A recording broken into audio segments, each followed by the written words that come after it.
If I gave you 10 seconds to look at this horse, what clinical signs could you pick up?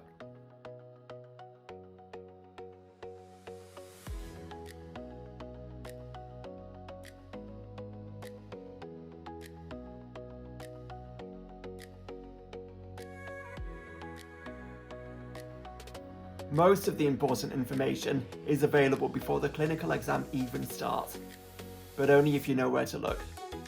Let's start with what you can learn before you even step into the stable. From a distance, I'm assessing mentation, posture, weight distribution, respiratory effort, fecal staining, and any obvious asymmetry or wounds. We're also looking at the environment within the stable. We're looking at feed, water, bedding, and ventilation. This is a horse's natural, undisturbed state, and it's full of information. Before the hands-on exam begins, we need to make sure the setup is safe. A calm environment, clear escape routes, and a competent handler are all essential. I keep the handler on the same side as me, and I stay near the shoulder wherever possible. Consistency keeps everyone safe and gives more reliable findings. Next, we're going to begin that nose-to-tail clinical examination. The reason we do things in this order is to ensure that we don't miss anything, especially those evenings when you're called out of hours in the middle of the night, you don't remember what your own name is, you're less likely to miss something if you're doing things in a consistent order. Starting at the nose, I'm going to check airflow first. I'm going to be looking at symmetry, any kind of discharge, any kind of odours which are being emitted from the nostrils. Normal airflow should be smooth and quiet. There shouldn't be any unilateral obstruction. Both nostrils should be emitting the same amount of wind. If you look at the eyes, they should be clear, bright, free of discharge. There should be no swelling around there, and any conjunctiva which you might see should be a nice healthy pale pink colour. We're then going to look at mucous membranes, which tells us a great deal about perfusion and hydration status. I'm looking at colour, moisture, and capillary refill time as well. Normal mucous membrane should be pale pink and moist with a CRT of less than 2 seconds. Whilst working on the head, I'm going to have a look at the submandibular lymph nodes, which sit just under here. They should be small, non-inflamed and non-painful. I'm also going to palpate the throat for any signs of swelling. To examine the jugular refill, we're going to place a flat thumb over the jugular groove at the base of the neck. The jugular should fill up from the level of the thumb, and then once we release, the entire jugular should flatten again at the same time. This should take around 2 seconds. Moving down the neck to the chest, we're next going to listen to the heart. A normal heart rate in a horse should be between 28 and 44 beats per minute.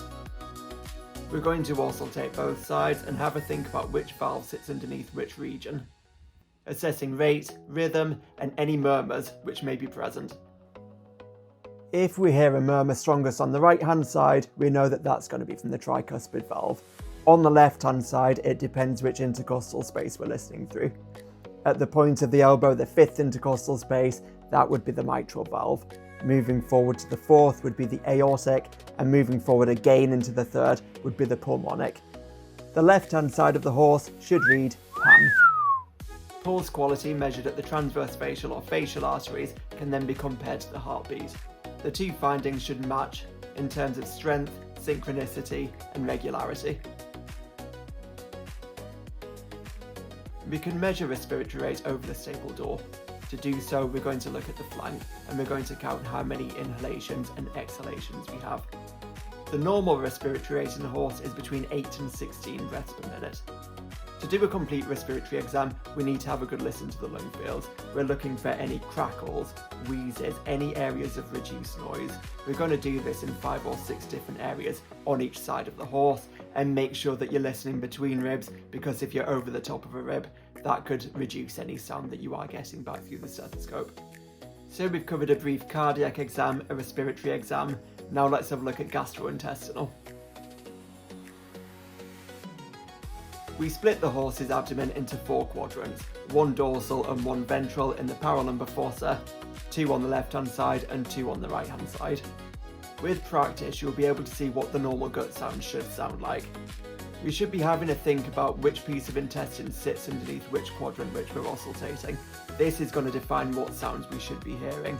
A small intestine is going to be full of fluid, so we're going to hear that trickling through nicely.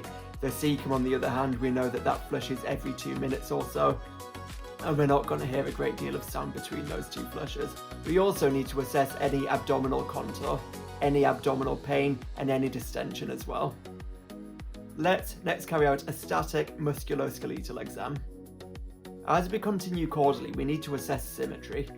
With a brief limb palpation, we should be ensuring that the limbs are nice and cool, there's no heat, there's no swelling, and there's no discomfort in there. A quick back palpation as well is going to tell us if there's any pain or discomfort in that back, or any kind of tension which may be influencing the rest of the examination. Lastly, we're going to look at the booty. At the tail end, we need to check for tone, cleanliness, is there any fecal staining, and any abnormalities which may be present around the perineum. Whilst here, we're also going to take the horse's temperature rectally. A horse's temperature should sit between 37.5 and 38.5 degrees Celsius. A thorough general clinical examination starts distantly before working calmly, nose to tail. Each step builds on the last, giving you a complete picture of the horse's health. The more systematic you are, the more those subtle signs are really going to begin standing out, and the more the horse tells us. If you found this useful, please consider subscribing to more evidence-based equine veterinary content. I'm Mark, TheFreshVet. Thanks for watching, and I'll see you in the next video.